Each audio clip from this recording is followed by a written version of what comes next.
Ladies and gentlemen, welcome to episode 14 of the Hungry People Podcast. We are the hungriest podcast in America. My name is Michael Patrick Buckley, and I'm here with my co-host, AJ Dybka. AJ and I have a fun episode for you guys here today. We're just going to sit back, relax, and just have a little hangout talk. AJ, what is cracking, my man? Looks like you were drinking some tea there or something. Yeah, we're just going to be hanging out, chatting, discussion. It's going to be a lot of fun. We'll just relax, have a good time. We don't have a lot of structure for this episode, but we're just going to chill out and talk and discuss some things. I'm going to be drinking some Heel tea. I actually just love it. And yeah, MP, how you doing, man? Great, dude. Back home. Yeah, back in Pittsburgh. Your adventures. Yeah, I was in Cleveland this past weekend. World traveler. One of my good friends from back home here, he got married, Sabatino Donardo. I went to high school with him, played baseball together. And we actually went to rival colleges. I went to Seton Hill. He went to Mercyhurst. I was about to say I went to Mercyhurst. But yeah, we went to rival colleges. So that was kind of ironic. But yeah, he just got married, had a heck of a time. When you were in college playing against him, who would win? Well, let's just fast forward to where it really mattered the most. Okay. We beat them in the PSAT championship. So I think we beat them, was it 20-6? We spanked them. Yeah. Nice. That was the second of my 3 rings that I have from playing baseball. So fucking Kobe Bryant over here. Hey, you know what it is, man. Gotta get that bling going, dude. Gotta get the bling going. R.I.P. Do you think that was planned? Just kidding. What if he was still alive though? At it again. You know, it's funny. When he did pass, and seriously, rest in peace, Kevin. We're not like trying to talk bad about the situation. There were people out there who were like tweeting and on Instagram, like, "Oh, this is a planned event. This is planned. It all happened." I think they brought up like some Simpsons episode maybe of Kobe. Way. Yeah, like there actually is an episode of Kobe. Like, I don't know if he died in the cartoon, but of him like crashing in a plane. And that's it's crazy. So actually, weird. Doug Lau actually explained dreams or no, it wasn't actually Doug Lau. It was Matthew Walker. And he explained how like people will predict things with dreams. Mm-hmm. And for example, someone will have a dream that a plane is going to crash that they're going to be on, right? So they call it in and they say, hey, there's going to be a fucking this on a plane that's going to happen. And chances are that it actually was true. And they saved a lot of people's lives. And he said that has nothing to do with being able to predict the future. Mm-hmm. He says that this happens so many times that actually by chance, once in a while, it's right. Oh, so wow. Let's say it's happened, 50,000 times over the last 10 years. It maybe happens 7 times, but you'll only hear about the time where it actually like they save people. Right. You know what I mean? So It's just by chance that people predicted it.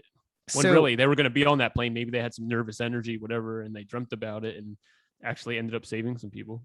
So are you basically telling us that if we dream about dying in a plane crash, that we should ride that next plane that we're going to go on? Statistically, probably. But I don't like that. I'm not even a fan of flying. It's kind of scary, actually. It has its ups and downs. I mean, I'm still here. I'm still alive. So fortunately, I've had all good experiences on my plane. The last time I flew down to Chattanooga, Tennessee, and all of a sudden, cool, everyone on the plane, we dropped like 50 feet or 100 feet or whatever it was, and it was just like everyone screamed and everyone's like laughing, and I'm like, really? I'm holding the lady next to me, her hand. And I'm like, you're such a wuss. I don't like to fly. Yeah, I don't like heights. And the whole time we're like all over the place. Just the whole time it's shaking. Like, do you think? If you flew more, you wouldn't be scared of flying? Nope. I think what it is unfortunately, I just have this type of system where it's like, whether it be flying or a race or whatever, if I feel good, then naturally it doesn't affect me. I've been on planes, zero affect me. I had amazing sleep, feeling good, whatever. If I am anxious in general, or I missed some sleep or I've got a bunch of inflammation from food, I'm much more prone to having some kind of nervous reaction. And the times where I'm fucking just doing so well, it's like nothing bothers me. It's Right. unbelievable. But if I am sensitive, then it's like the whole world is kind of up and down. Wow. And I So remember the reason why I say definitely not is because I don't think the brain works like that. I don't think that you can overcome something just by doing it. And some people, I would say, oh, it's their first time. Maybe they're over analyzing how harsh it's going to be. But, for example, when I would jump off quarries and they were like 30 feet, which is high, but it's not even that high. Once I jumped, I was fine. And once I landed and everything, I'm like, it wasn't even that bad. But as soon as I got back up there, I was even more afraid than the first time because it was the height that bothered me. It wasn't even the falling. And so I feel like there's a lot of things like that to where people, I have a message for some people. Some people push themselves consistently to try to overcome something when they're just suffering as the result. Right. I think this is how I get through it. Yeah, for example, they'll say like, you got to face your killer, you got to face your rapist, or you got to face your demons. And a lot of people, that's just traumatic. You're going to go through a lot more hell. Doug Lyle talked about Doug Lyle. Dude, yeah. I mean, are you just what are you doing, AJ? You're riding Doug Lyle. Well, no, he just comes to mind kidding. because he talked about traumas, and he was like, well, for example, he had a client who was raped, and a lot of people are like saying, oh, you should talk to the guy, you should face your demons and stuff. And it's like he's like, of course not. And he talked about traumas, and he's like, the guy that raped her looked like Johnny Depp, so like she couldn't go see Johnny Depp movies because it would trigger it in her, or it would make her upset. But he's like, that doesn't mean that she should sit there and force herself to watch the movies until she feels better. It's like, no, right, that's a terrible idea. It's almost like, why are you're just putting yourself in more pain? And I feel like some people are doing that. Yeah. I mean, I think you can relate that to a lot in life too, not just MP. Are you comfortable swimming with sharks? No. That means that you have to swim with sharks until you're over it. It's like, shut the hell up. Some people, it's like, I'm never gonna get over that. Who wants to swim with sharks? Yeah, that's a great point. Some people do. Some people don't care. I'm not one of those people. And there's a certain amount of like push through. You do have to follow through with things, and some of it, it works. But some things, like I said, people are just torturing themselves. Right. Yeah. There's definitely a fine line with facing your demons. Yeah. And actually coming to terms. Yeah. And actually just like going and saying fuck it and live your life. So, but I mean, that's gonna depend on the situation at hand. It's not like, I mean, who knows? 100%. So, yeah. But how's that tea, dude? Dude, it's so good. I'm so glad I'm having it. Dude, I've never had the Heal All tea. I don't think I've ever had any of Dr. Morse's products. I just love hot tea. I just find it so, like, I'm someone who's go. If my nerves are, a little high strung, and to be able to like, you can't drink this fast because it's boiling. So it's like, you're forced to calm down. I love it. It's like it's like a massage. You go for a massage. It's like, you just have to unwind as a result of doing it. Right. Did you add sugar to your tea? And actually, before you answer that, I think I took 2 of his herbs one time, like a kidney herb and maybe like a parasite herb. That's it. But anyways, like an herbal formula. But yeah. So, did you add sugar to that or what? I don't add sugar to anything. I'd rather add olive oil.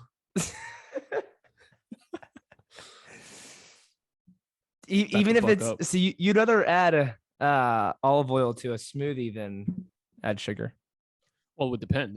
If I'm hanging out with Rain and you, and we're actually like we really are training and we're working hard, then I wouldn't have any of the negative effects probably, because I'd be burning up those calories like crazy. But right, if I'm working and my job doesn't require me burning a lot of calories and I'm on my break and things, like I don't necessarily handle it that well unless I really am using it for fuel. What can happen is I'll just get this false sense of energy where I'm like I'm like jittery, but almost like coffee. That's how it feels to me.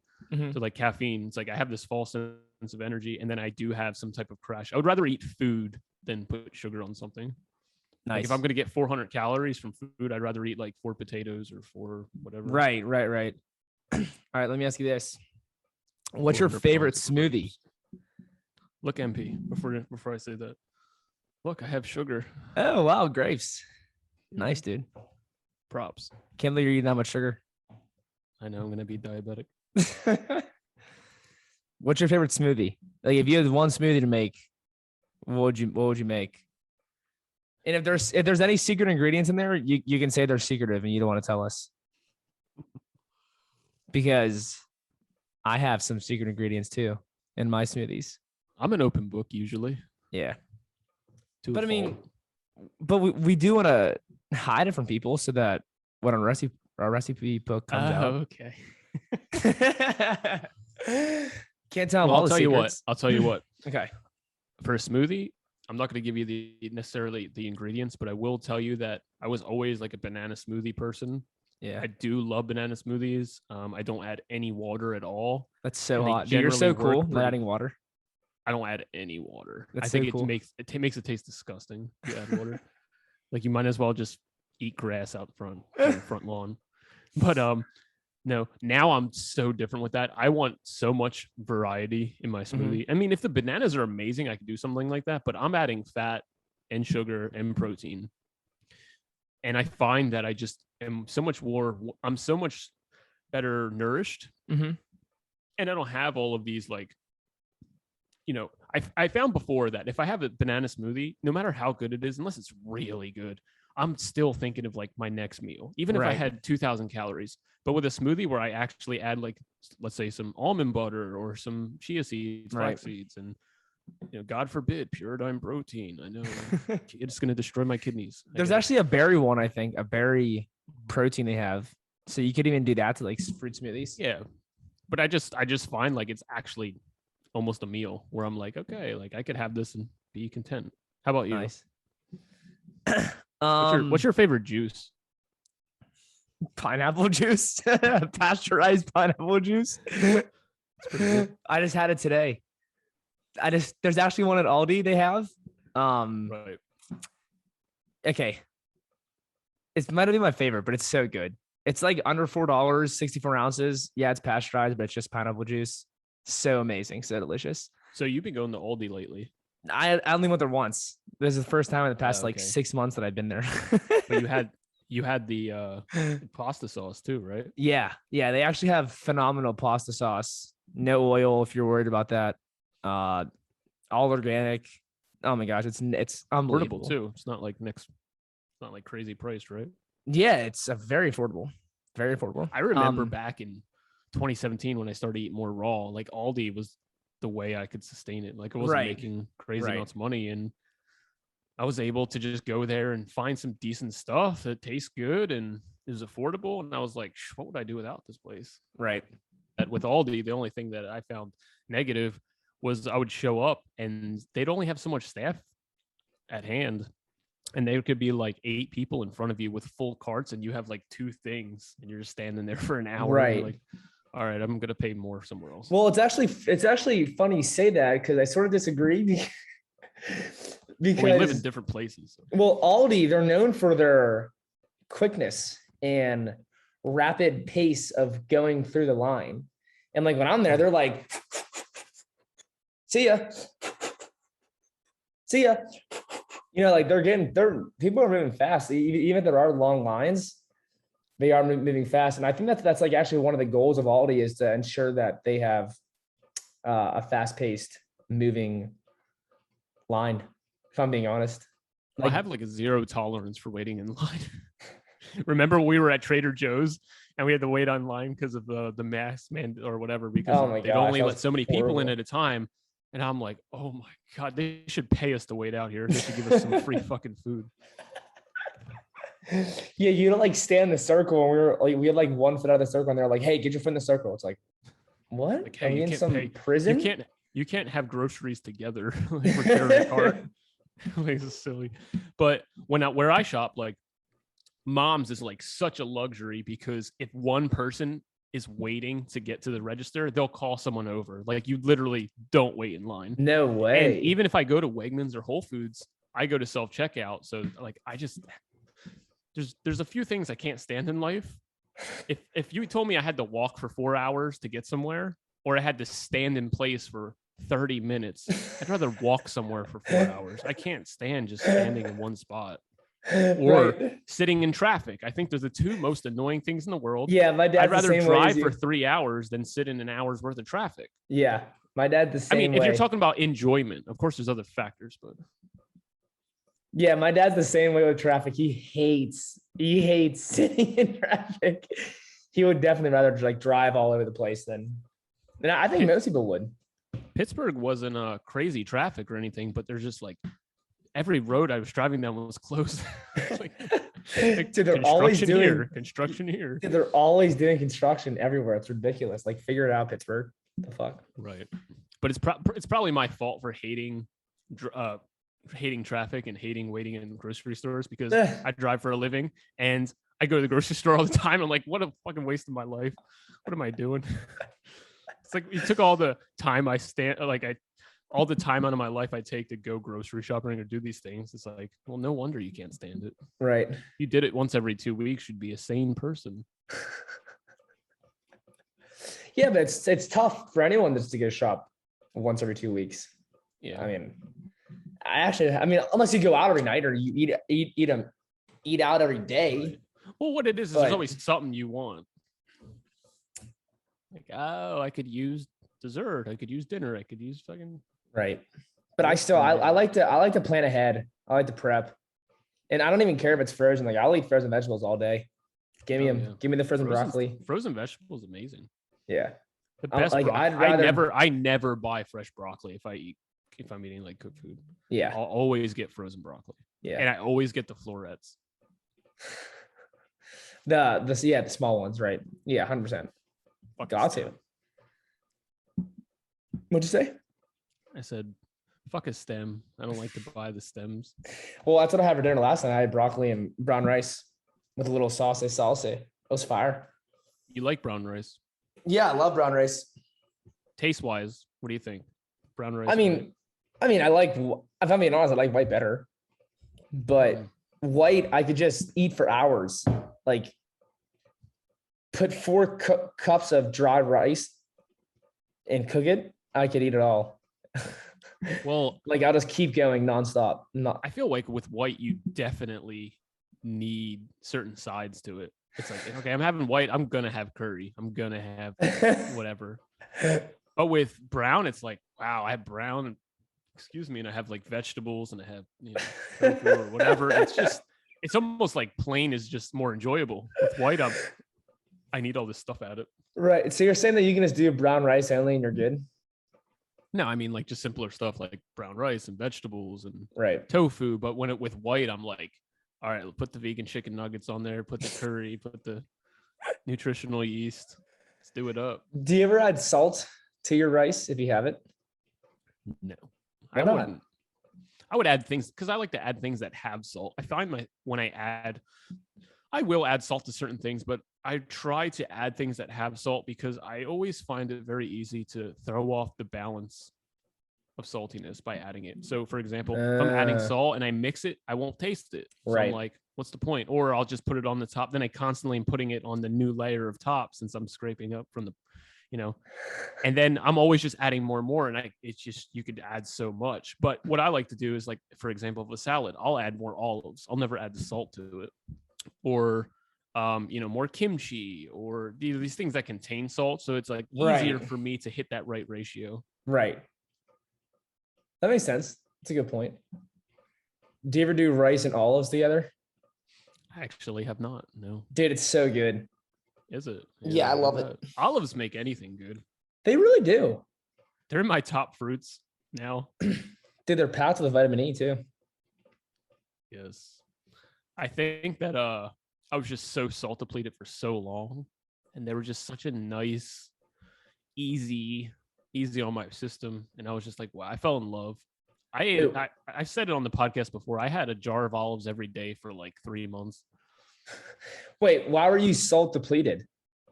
I was back. That was back in my fruitarian fasting on grape juice days. You know, Do, I was so detoxed. I detoxed my job away and my girlfriend and my apartment. I lost about 150 pounds. you detoxed your life away. Yeah. Do you think you went far enough? No, I had about probably like hardcore 6 days of dry fasting to go. Oh. And that snake would have been gone forever. I actually named it. Do you think if you would have added sea salt to your fruit, you might have felt a little better? Like, I'm being dead ass serious though. Like, do you think that if you would have added sea salt or, I mean, yeah, sea salt. We'll go with sea salt, right? Or any kind of salt to your fruit, like doing mangoes and salt or bananas and salt. Like, I know that sounds crazy, but I know people will do watermelon and salt, and it's actually funny because I like doing that. Well, I feel like that's actually a good idea because when I eat watermelon, dude, you're pissing so much. It's just like you're going to the bathroom every 20 minutes.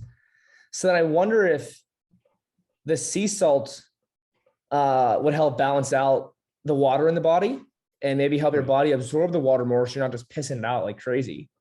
Right. See, the problem... Just a thought.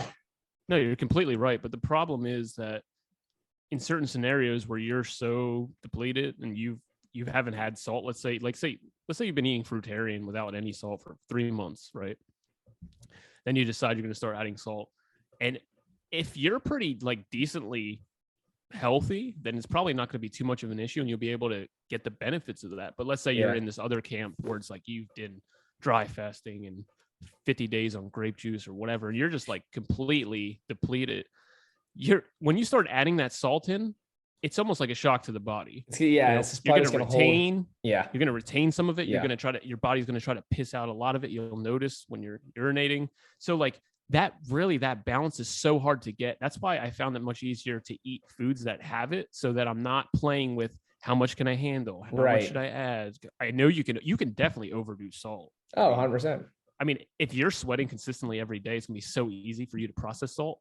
So that's not an issue. But if not, I don't know people that have lost 20 pounds in a week because they lowered their sodium. I mean, a lot of it's water retention.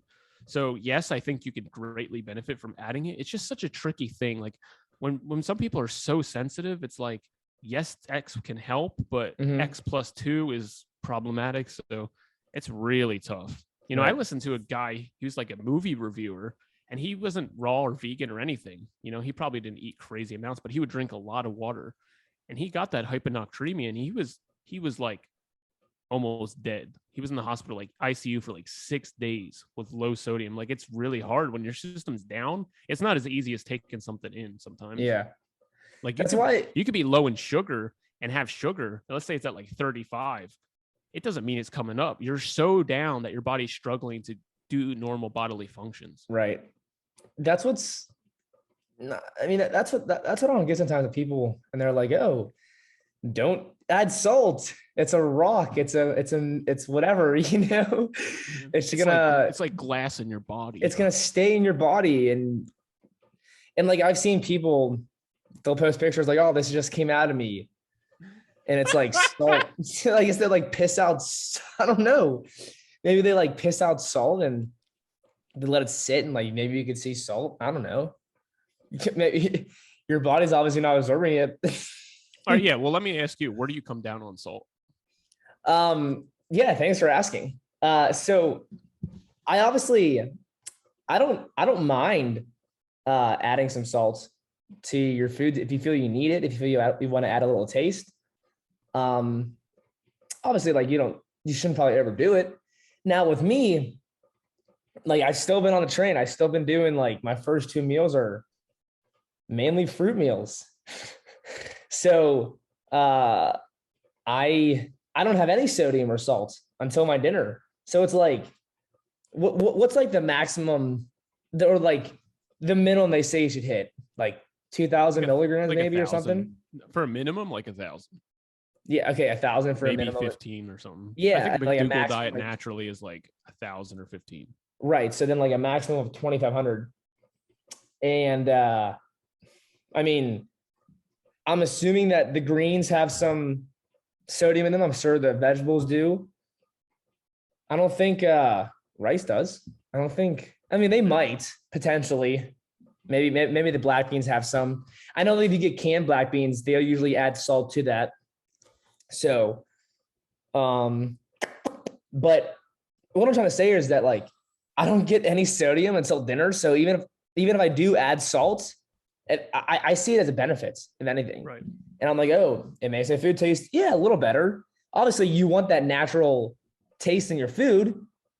Like if you add too much salt, it's just overriding salty taste. You're like, oh my gosh, like it's just way too much salt. I don't even want this anymore. So I mean, you just gotta like pick and choose and feel it out a little bit. But like even yesterday, I made this dressing with peas and corn and onion powder, garlic powder, water, and then I added a fourth tablespoon of sea salt. Mm-hmm.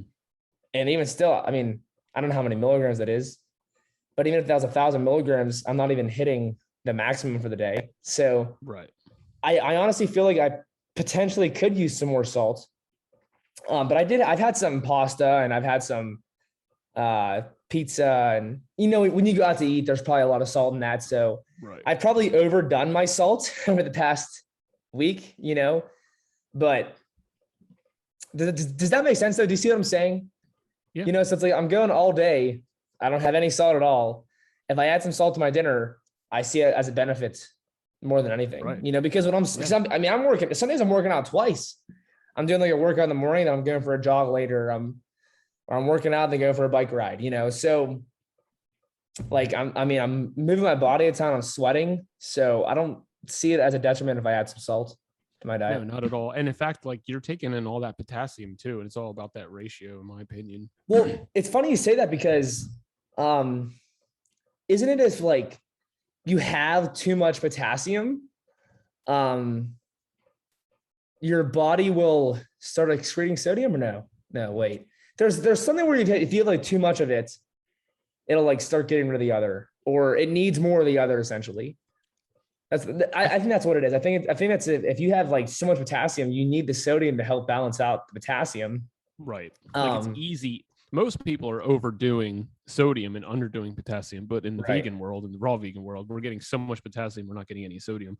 That's why you have these people who go on medical medium and they start doing the celery juice, and they're like, "Oh my God, it's helping me so much," because they got into a point where they haven't had salt or anything for so long, and now they're getting this ratio that's actually a little higher in natural sodium that isn't creating any kind of inflammation, plus all the plant benefits as well. Right. But it's coming in a ratio that's a little higher in sodium, and then you have potassium. So it's like this balanced approach. And I know for myself, when I started doing it back like 2 years ago, I was like, wow, this is actually helping my inflammation and my digestion a lot, because that's how, like I said, it was tricky doing it by adding salt, but adding it with food or a drink, it made it a lot easier for me.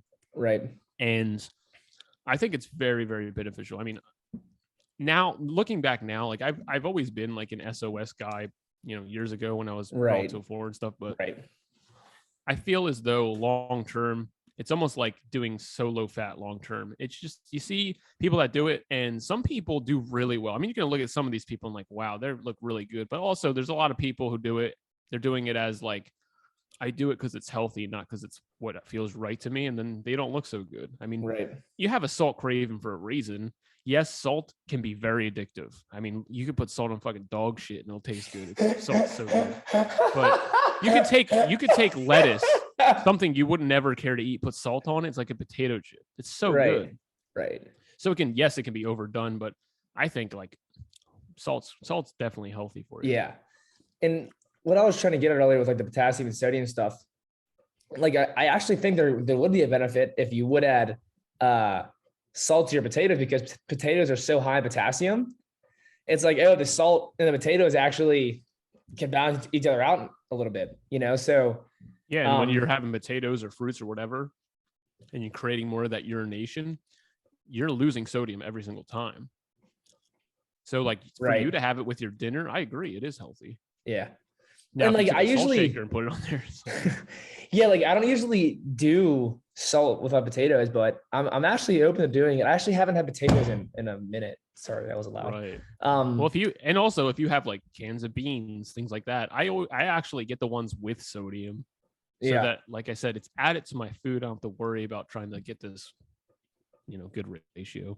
I right. feel as though it's easy to add salt, let's say to French fries, or if you're eating some like processed food or vegan processed food, I do think it's easy to add the salt. But with whole foods, I find it challenging because it's so high water and you could just so easily want to add more and more that you Right. get to the point where you almost made it sickening. Right. That's just me. No, yeah, I totally. I actually do want to do an episode on salt one day and just like really dive Oh, into yeah. it and talk about like all the balances of the body and some of the misconceptions you hear and whatnot. So I remember Cody, my cousin, he sent me an article or a video, and it was about like a child who would consume a salt shaker a day. All they wanted was salt on their food. I was just like, want salt a day. They'd have a whole salt shaker. what? How? That's like a ridiculous amount. They had some kind of endocrine adrenal borderline failure. So their body, every time they would urinate, would release almost all of its blood sodium. So this kid was just needing it, and they stopped it because they're like, he's addicted. We need to slow it down. And he actually died.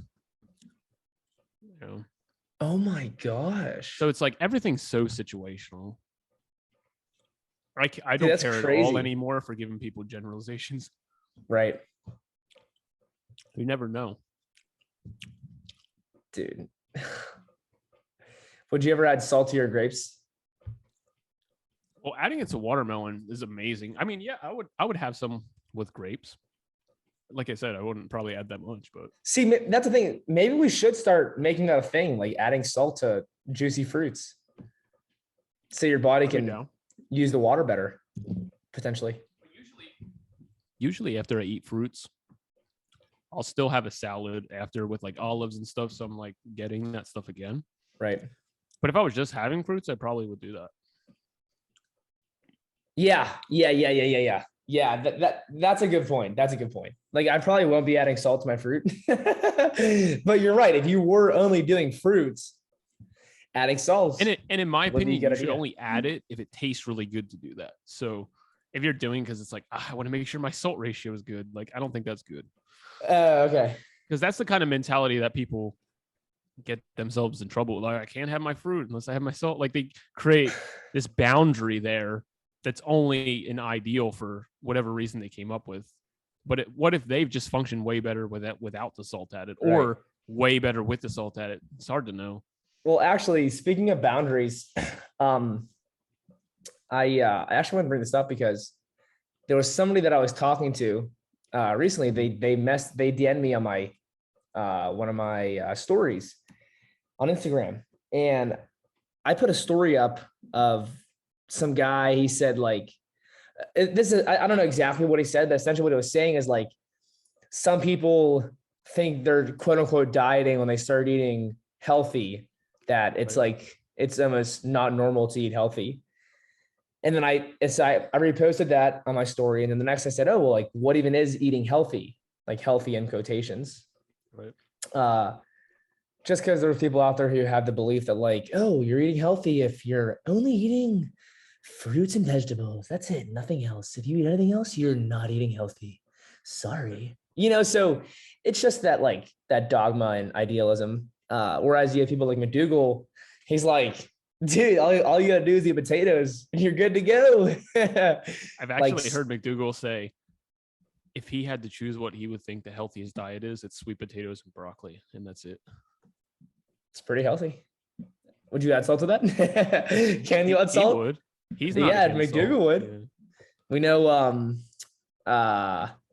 what's his name? Goldhammer wouldn't, but anyways. No. Goldhammer apparently has one of the healthiest livers that Lyle has ever seen. I don't know how he measured that, but it was so weird. He's like, it was the 4th healthiest liver I've ever examined. I'm like, you examine livers as a psychologist? Like, what's going on there? I actually want to ask him that when we get him on. Yeah, you got to. Anyways, So then I said something, or no, so I put that story up of like some people claim to eat a perfect diet and they think that like eating processed food, eating or like getting rid of preservatives, getting rid of food colorings, getting rid of all this stuff would consider like being healthy, you know? And it's like, oh, just because it's natural or just because it came from a tree or something means it's healthy. And Right. like to an extent, yeah, for sure. But I really think that it starts with your mind and it starts with you and you having a healthy relationship to food. And I think a lot of people out there who think that only eating raw fruits and vegetables or only eating like this, that's bad, this is good. Like, I don't think that's a healthy relationship with food. You know, I think it's good to have like, hey, this is how I want to eat. Maybe once a month when I see AJ, we go out and we go get a vegan burger or whatever, a soy burger, then it's fine. Like I'm not worried about that. But like when I'm alone and I'm doing me, this is how I want to eat. Like, cool. So yeah, there's definitely ways Well, let me around ask it. you, I have a question for you. Please. Do you think that someone could be healthy long-term on a raw diet, or do you think it's pretty much impossible? Yeah, 100%. Okay. I think someone could be, uh, I was going to say eating healthy, only fruit. I think they can be healthy, only eating fruit, but I think you're like, I think it's possible. I think that the greens just play such a role in our health that they're needed. But yeah, I do think that you can be healthy on a raw vegan diet, especially if you get enough calories and you don't just do all fruit and you do add in salads and you do some healthy fats in there like the olives and avocado, and you're not scared of like hemp seeds and seeds and stuff. So yeah, totally 100%. I think with the raw vegan diet, I think the seeds actually play a crucial role too. That's what I'm seeing more and more as well. I feel Yeah. like just overlooking any aspect of what your options are is Yeah. what's really limiting and Right. detrimental in the long Right. term. If it's like, oh, I'm only eating this on a raw vegan diet, like no, I don't. And I don't think. actually something I want to say is like, I feel as though, yeah, let's break up the two camps. Yeah. You know, eventually we should do raw versus cooked. You know, we'll each have a side and we'll debate or something. But okay, let's debate. So I'll take cooked, like, you take it raw. Yeah, let's go, boy. Definitely. Let's make it happen, baby. So do we have to bring evidence and studies? No, I don't care. Either way, we'll talk about it. But the point I want to make is like, I feel like if we separate both into camps, both can learn so much from the other side. Right. And that's what's so frustrating to me. So like you have people who are clearly failing on raw. Yeah. Like clearly they're doing 100%. Out of an ideal. They can't make it out. They can't make it happen. But they have an ideal. They can't live up to it. They're failing. They're not doing well.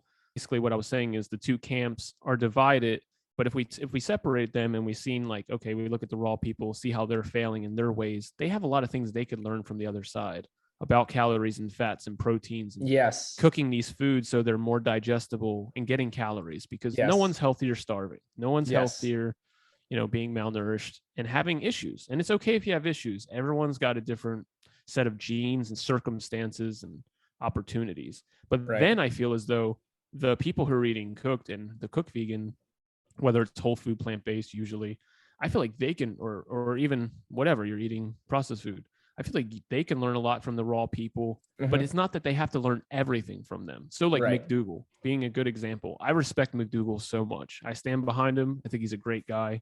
I think he is one of the authorities and one of the people who brought whole food, plant-based to the market. But dude could use a green juice. I'm sorry. He could right now, like if you gave him a green juice, I think he would benefit from it greatly. Right. And if he ate, I don't know how much fruit, I would recommend necessarily, but I feel as though if he did that, he would see good benefit. Right. And there's nothing wrong with saying like, hey, I eat a starch-based diet, but I make sure I drink my green juice because you get the color back in your face and you get better blood flow. And I just feel like everything works better if I have green juice, no matter what way I'm eating. So I feel as though both sides have so much value, but because they both kind of like mock or trap themselves from the other side and they don't look at it from a complete view, it's limiting. And I personally don't want to be limited. If I thought eating a certain way was better, I would strive for it. But if the results are failing, that's when you really got to look at it and say like, hey, like what can we do better? Right. Do you think if McDougal went on a, or how much do you think McDougal would poop if he went on a juice fast? Do you think all that starch is just lining his intestines and he's just, no, I'm just kidding. All that cement. All the glue in his body.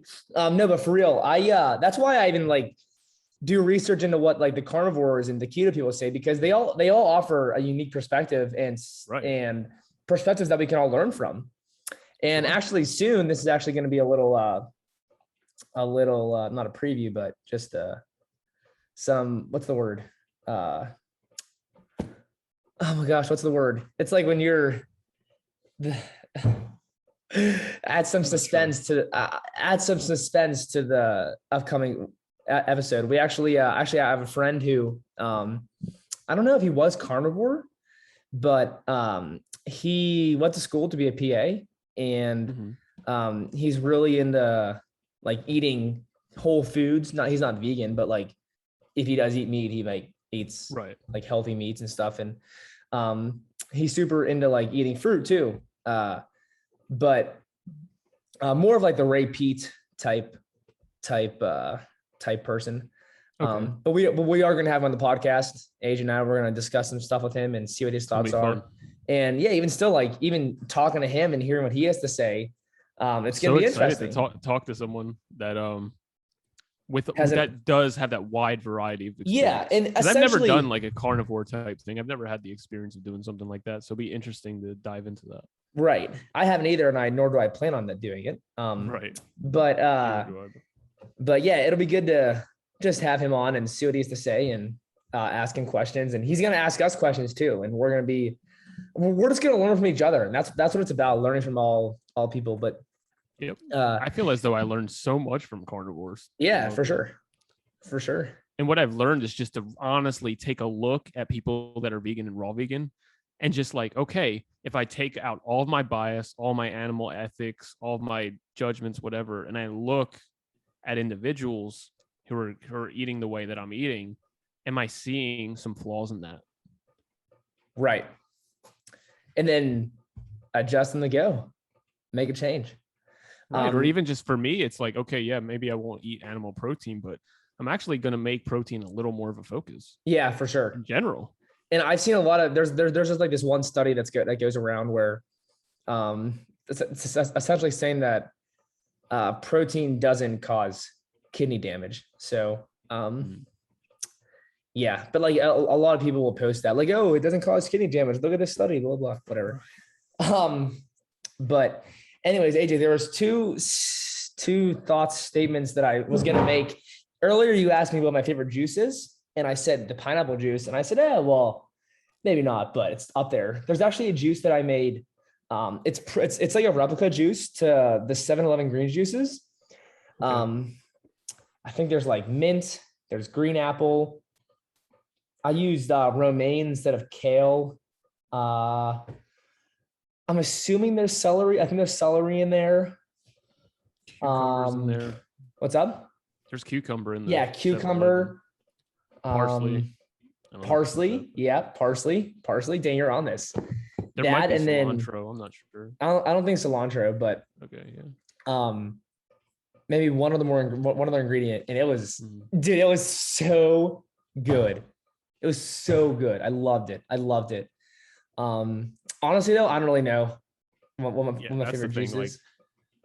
I don't even care for fruit juice. And unless it's like watermelon juice with lemon, or there's still like, okay, yeah, I'll drink a fruit juice and it tastes good. But when I think about like the main reason why I don't drink fresh green juice every day is because of the effort. And if I could have on tap fresh lemon ginger blast, which is lemon, apple, ginger, celery, turmeric, cilantro, cucumber, mint, I would have it every single day and be so excited because I love the taste. Yeah, it's not the sweetest thing in the world, but it's just so brightens up my world. I love it. That's great. That's motivating. And then the last statement was, I never got to finish my point from earlier when I was saying like someone DM'd me about my story. And actually, it'd be easier if I just read the DM. Pull it up. Yeah, read it. Yeah. And this person said, what I have trouble dealing with is the idea of quote unquote deserving or earning food. And I said, I don't ever feel that way. Do you? He said, yeah.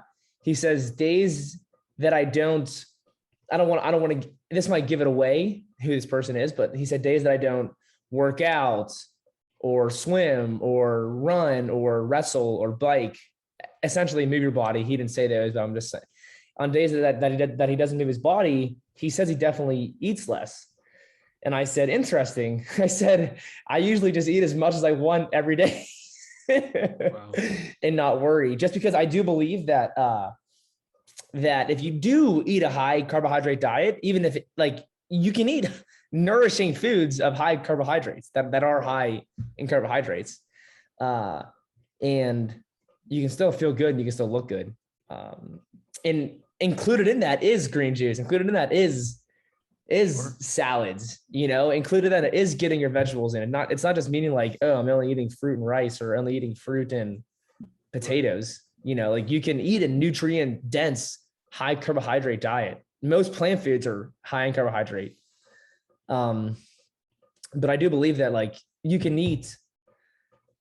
The word I like to say is as much as my body requires, because maybe for some people, if they do eat in excess, they might gain weight. But for me, I eat as much as my body requires. When I'm like, all right, it's good, you got to stop, I stop, so I've learned, and I don't want to keep pushing it sometimes, I'm like, all right, I've had enough. So yeah, I'm that way too now, where it's just like, it depends. Like if the appetite's so big, you're just like, oh man, I'm so hungry. It's like, dude, put food away. But sometimes where I've in the past where I could stuff myself to where I'm like, what the heck did I just do? I don't have a hard time avoiding that anymore. Nice. But yeah, I can eat a lot, and even in excess, and I can still look pretty lean and still feel good. So if I eat a certain way, if I was eating a diet of Twinkies and crap and cookies and cake all the time, it'd be a different story, but I'm not. So yeah, well, I was thinking of this good experiment that you should do where you eat French fries for 30 days and just see what happens. We'll document it. You'll become famous, and then we can really promote hungry people. I mean, you might lose all your hair, have so much inflammation, you have prostate cancer. But I mean, as long as I'm staying in a caloric deficit, though, that's all that matters, I think, with that. So right. Yeah, totally. But it actually might be hard to stay in a caloric deficit by eating only French fries, because I mean, you're going to be starving. So, oh, this sounds sickening. It sounds disgusting. It sounds good for one meal. That's it. It sounds good for your sodium ratios in your body. 300 frenchfriesaday.com.